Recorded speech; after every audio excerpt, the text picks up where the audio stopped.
अभी संसार में अपना अपना समय से जो साधु संत आए अपना जीवन में उतना कुछ जीव शांति के बारे में उपदेश दे गए।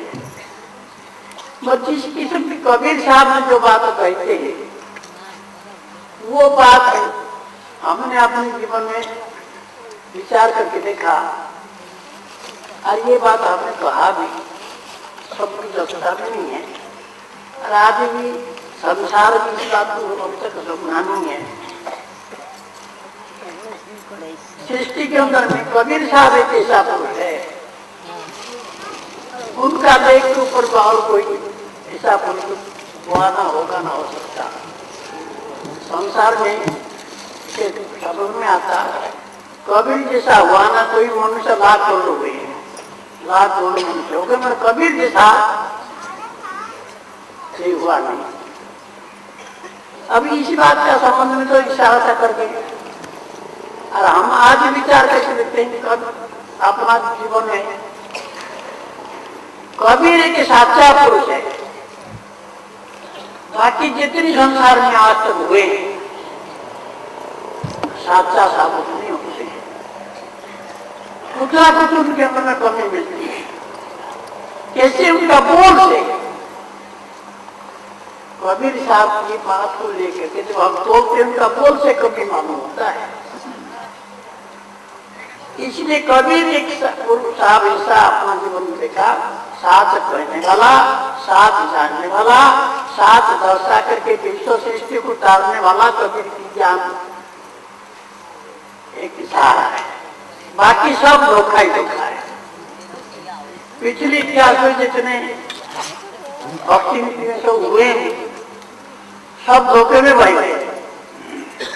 कर्म करने की फल भुगतान जरूर करें पाए, मगर जैसे कबीर जिस चीज का जिस सत्य का आधार से विश्व सृष्टि को तारने का ताकत रखता है ऐसा उनके अंदर में नहीं है। अब तुम विचारे के बात को विश्व सृष्टि के अंदर में मनुष्य जीवन आज भी सरकार की इस बात को कहता है मनुष्य जीवन पानी बिना सच्चा नहीं। सभी मुल्क में नदी नाला झरना ये बात नहीं कि किसी मुल्क में नहीं होगा, सभी मुल्क में है, सभी पानी के सहारा से जी रहे हैं। मगर विशेषता एक ऐसा है तोल के देखने से मालूम होता हमारे मुल्क में भी इसी किस्म की नदी नाला झरना सब पानी है, मगर गंगा का पानी जैसा पानी विश्व सृष्टि में नहीं है। बहुतेरे दुनिया में अब तो साइंसदान धरती आसमान तोल के टेक्नोलॉजी करती है, मगर वो बात उनकी समझ में नहीं आ रहा। विशेषता क्या, गंगा का पानी बिगड़ता रहा। इसी किस्म की कबीर ने जिस सत्य को अपनाया वो एक सार चीज वो बिगड़ता नहीं। बाकी जिन लोगों ने किसी किस्म की पानी के आधार पर सभी जीवन निर्वाह करते हैं और गंगा का पानी शामिल। ऐसे कबीर साहब ने हम लोग को दो ही बात कहेंगे, मेरे विचार में आया और अभी तक भी समझ में नहीं आता। देखो कबीर साहब ने ये कहते हैं एक ही साधे सब साधे एक जाए, जो तुझसे मूल को फूले फड़े और गाए। वो कहते एक ही साधे सब एक जाए। तुम तो इसकी वाणी को विचार करके देखो कितनी सरल भाषा से इस बात को समझाएं और तुम भी विचार करो तो एक साधने से हम जीवन में को कामयाब हो जाए, 1000 साधने से कामयाब नहीं हो सकते। तो उसने अपने जीवन में एक ही चीज को साधने का कोशिश करी और उसी से आज संसार में कुछ जो करना जाता है विचारधारा को लेकर के और ऐसा नहीं है। तो उसने पाया क्या, तो हम इसी बात को सोचना चाहिए कि कबीर साहब ने एक ही सदे सब साधे, ऐसा वो कौन सा चीज है इसको एक ही साधन से सब किया है। अरे एक ही शब्द के सब संसार की सारी बात का नहीं समाधान करके हम लोग को शिक्षा दे दिया। हम उस मूल चीज को समझना चाहिए। वो चीज क्या था जो कभी से किसी एक पूछा था। इस बात का संबंध आज संसार में समझ में नहीं आता। कोई कुछ कह रहा है, कोई कुछ कह रहा है, और इसी बात को लेकर के चारों लोग के अंदर में साचा धोखा को तोड़ने के लिए कोई मापदंड उनको दिखाया नहीं। ये कि किताब लिखे किसी का गुण को गा करके दिल का वर्णन के लिए, उसी में हम रिझ गए। साथ कैसे तोला जाए इस बात का मापदंड मिला नहीं। और कबीर साहब बात से आज गुरु विद्या से हम लोग तोल बांटा जैसे आप कैसे तोला जाए। तो कबीर साहब के जीवन के अंदर में कबीर साहब काशी में हुए तो सोचते भाई काशी में कबीर साहब का जब प्रचार चला तो लोग कहे भाई तेरा गुरु कौन है? अब ये पढ़ा था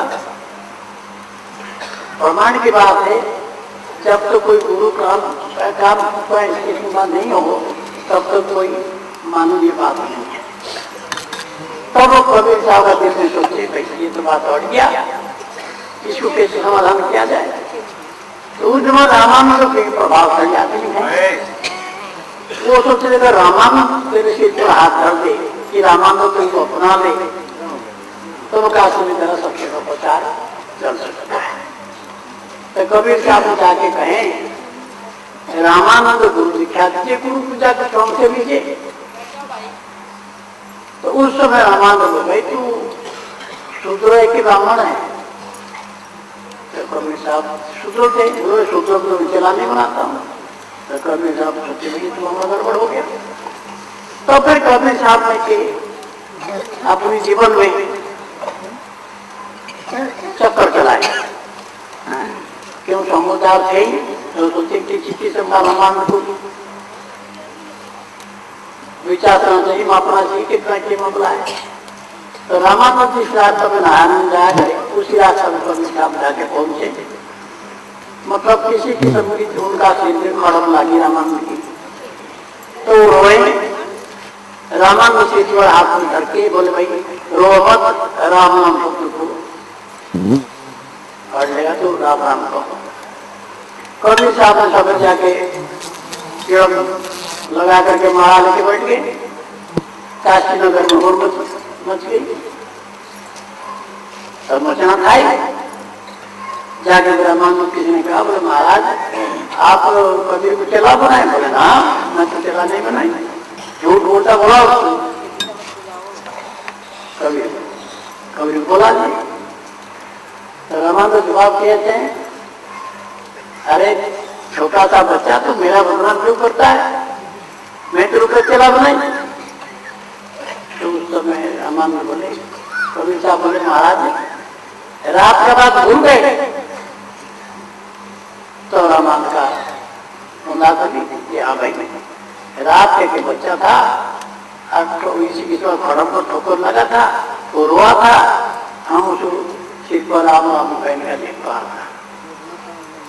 तो काशी साहब में बड़ा पट गया। तो फिर कबीर साहब ने रामानंद कैसे घेरते हैं? बोले महाराज। तो रामानंद बोले भाई ऐसे कैसे ला बनते हैं? तो कबीर साहब ने फिर रामानंद को टोकते हैं, बोले महाराज राम नाम से कोई बड़ा चीज आपके पास है? बोले राम नाम से कोई बड़ा चीज देखो उस जमाना का ऐसा जो समुद्र का दिए समुद्र से जोर से कट के लेकर आप बनाने के लिए किसी को पलसी बनाए। बोले राम नाम से सारे पास और कोई बड़ी चीज है? बोले राम नाम में तो कोई बड़ी चीज नहीं है। बोले राम नाम से जो बड़ी चीज नहीं है मेरे सिर पर हाथ धर से राम नाम कहो, इससे बड़ी कोई चीज नहीं, वो तो उन्होंने दे दिया और चला कैसे मना करेगा? रामानंद विचार कर नहीं थी। रामानंद से भाई ये तो गड़बड़ हो गया। ये बात से तो थोड़ी से बड़ी के बात होगा, रामा से गिर गए। काशी वाला सोचे हाँ भाई तो कभी तो चेला बना दिए, तो कभी चेला बन गया। इस बात से साल रामा तोड़ पट गया। रामा चाहूंगे भी लेते हाँ ये बात हमारे साथ रात की हुई है, अरे ऐसी बात है। तो कभी साहब पहले बोले अब माजी में चला हूँ आप लोगों को जो पक्का साबुत करके फिर रामानंद कहते हैं कबीर साहब। रामानंद को है गुरु बड़ा सत्य कबीर में से बहुत हो रहा कहो गुरु ज्ञान विचारी कोई पुरुष कोई नारी कौन पुरुष को स्वभाव कहो कहाँ बिजनेस धामा। रामानंद सोचे रामानंद जिसकी जैसा ज्ञान होता है ऐसे ही कहेगा, ऐसे फालतू नहीं कह सकता। रामानंद बोले तो तुम रहूं दशरथ सुत से रामा अवधपुरी अवचल धामा श्याम रूप ध्यान धारो तन छोटे वैकुंठ। रामानंद का ज्ञान यहाँ तक था वो बता दिया। फिर कभी सामने कहते हैं बोले महाराज ये तो कोई बात समझ में नहीं आया। क्यों नहीं आया? बोला जब त्रेता हुआ तो राम राजा हुआ, ये सारा सचिव बनाने वाला कौन? ये मेरे को था। रामायण में पिछवा का ज्ञान नहीं था कि उस जवान में इसी परंपरा चल रही थी।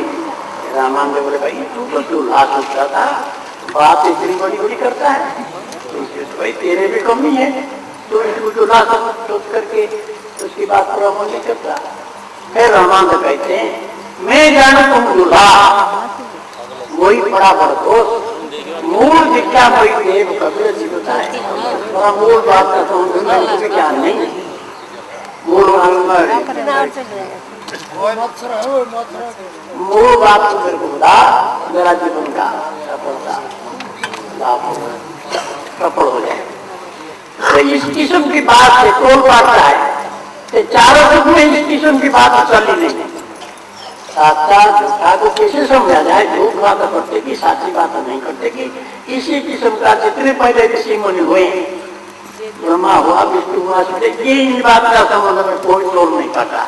इन लोगों ने जो किसी किस्म की ब्रह्मा ने यज्ञ हवन कर दिया, दुनिया गायत्री मंत्र चले उसमें चल पड़े, विष्णु ने नमो नारायण किया उसे चल पड़े, ओम नमो शिवाय चल पड़े, व्यास ने 18 पुराण बनाया, जिस पुराण बनाया उसी का उसका गुण गया, तो उसी हिसाब से जिनका रंग में रंगते चले गए।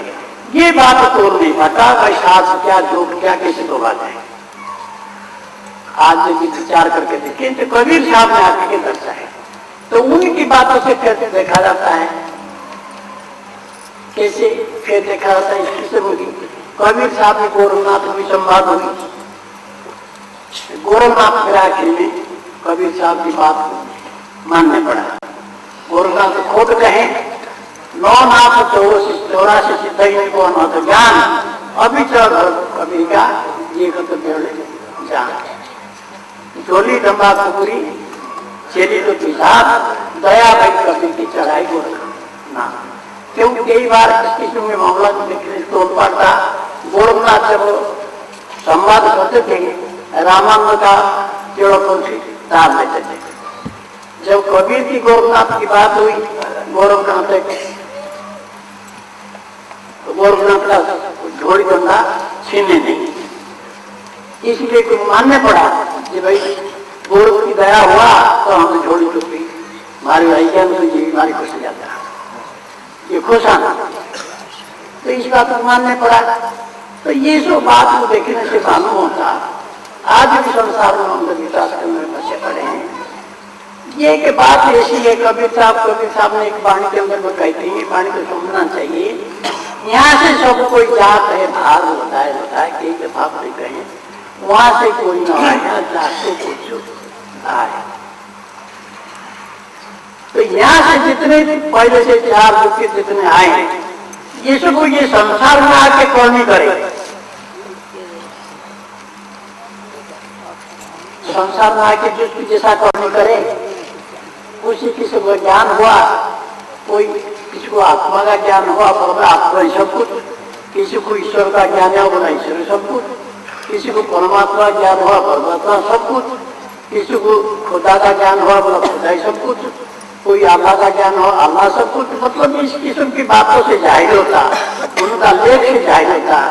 ये भी जिस किस्म में ऐसा है जैसे कोई 5वीं पास कर गया, कोई 8वीं पास कर गया, कोई 10वीं पास कर गया, कोई 12वीं पास कर गया, कोई 14वीं पास कर गया, कोई 16वीं पास कर गया। इस किस्म की ये सब जो ईश्वर अल्लाह खुदा राम रहीम आत्मा परमात्मा ये के सब डिग्री के हिसाब है। जैसे जिसकी इतना डिग्री समझ में आया उनके सामने वो बात आया वो उसी चीज में चला के चला गया। अब उस घर का खबर कोई नहीं कहते, कबीर साहब ने आकर कहते हैं वहां से सतगुरु आया जाके पूछिए धीर अवसागर की जीव को फेरी लगाए। अब गुरु विद्या से हमको ये समझ पड़ती है वहां से जो आकर के जो बात गया उसकी बात को हम मानना चाहिए। यहाँ से जितनी बात कहेगी जल्दी सब बकवास, ये सब आप झूठे में फंसे हमने झूठे में फंसा दिया। इसलिए हम गुरु विद्या से मालूम होता कबीर उस घर से आया। सतगुरु कहलाने का हकदार कबीर के सिवा संसार में कोई नहीं। क्यों? सबका ज्ञान सतगुरु कहने का मतलब सबका ज्ञान को लेकर के आकर संसार में उसने चलाया, तो सतगुरु का सबका ज्ञान उसी को था। इसी कारण से गीता में रामायण में 6 शास्त्र में सतगुरु लफ्ज नहीं मिलता। क्यों नहीं मिलता? सबका ज्ञान होता सतगुरु लफ्ज लिखते हैं। तो कबीर सतगुरु कहलाने का हकदार है। सबका ज्ञान उसी को जान हुआ, उसी सतगुरु से सबका ज्ञान को जाने के लिए संसार में आया था। सबको जानना, सबको पूजना, सबको बदना, सबका सारा विश्व उतारने का ज्ञान एक कबीर को था। कबीर उस घर का खबर संसार में लाया। अब हमको समझना चाहिए इसी बात को कबीर साहब हमें सोचना चाहिए। कबीर साहब ने वाणी में कहें इतनी समझ तुम्हारी ना भी हो, खोज पकड़ विश्वास बहु धनी मिलेंगे आए और जया गज मस्तक चढ़ी निद्रा पकड़ खाए। अभी आप हम जितने आके बसे आज कबीर प्रकट दिवस को लेकर के बसेंगे आए, ये हमारा बुद्धा जाने की नहीं है। अपने विचार की बात बताता हूं। क्यों? कबीर में धोखा नहीं, धोखा के ज्ञान कोई नहीं। इसलिए जीव किसी भी ढंग से उखाड़ने का कोशिश करी गुरु विद्या से हम भी इसी बात को विचार करके देखते हैं कि धोखा की बात हमें भी सिखाना। जैसे वो कहे उसी बात को हम कह रहा हूं। जैसे कहते हैं खोज पकड़ विश्वास बहुत धनी मिलेंगे आए और जया गज मस्तक चढ़ी निभव पकड़ खाई। इतना कई बार कह चुके हैं। बताते एक गड़ेरी आ गई, भेड़ बकरी लेके जंगल में जाता था। देखने के बकरी रह गया जंगल में, तो सोचे शेर साहब तो खा जाएंगे, कौन तेरे को छोड़ेगा। तो बकरी बैठ करके सोचा तो कैसे बचेगा, तेरा साथ तो चलेगा। देखिए शेर के पैर दिख गया, उस पैर में बैठ गया। जो भी जंगल का जानवर आया बोला देखे भाई ये पैर दिखता है, बोले हाँ किसका? भाई शेर का है। वो ये बैठा क्या? बोला तू आगे बैठा रहो, डरना मत, तेरे को अगर कोई कुछ कहेगा तो मारा। वो शेर के पैर में देख के सारे जानवर भाग गए। बोले भाई ये तो शेर का पैर है, अगर इसके साथ कुछ गड़बड़ होगा तो तेरा तो खैर नहीं। ये ऊपर के उसने सारी रात बिता दी। कबीर सामने थारे मारे भी विस्तार देते हैं। तो फिर सवेरा हो गया, सवेरे हुए हाथी आया। हाथी बोला तू किस जंगल में अकेला बैठा? बोला क्या करूं, भूखा मरता हूँ। सारे रात में जानवर तो तुम कौन खाजा को छोटे सबसे लड़ने थक गया, अब मैं भूखा मर रहा। बोला देख मेरा सिर पर चढ़, जो तेरे को अच्छा लगे वो खा। तो सिर पर चढ़ के खोपड़ खाता रहा। इतना में बढ़ गया था भाई, जब इतना बड़ा जंगल के अंदर में तेरे के बकरी रह गया था वो कि पाएगा। पाओ ना पाओ को वोट तो करना चाहिए कि बात खा जाए ना खाएगा तो ऊँट गड़ा पट गया खत्म हो गया। तो आजकल भी गड़े का किसी किसी गड़ा में भर्ती बाद में थे कट हो भेड़ बकरी है तब जो गड़िया का पलटन चले तो आवाज लगी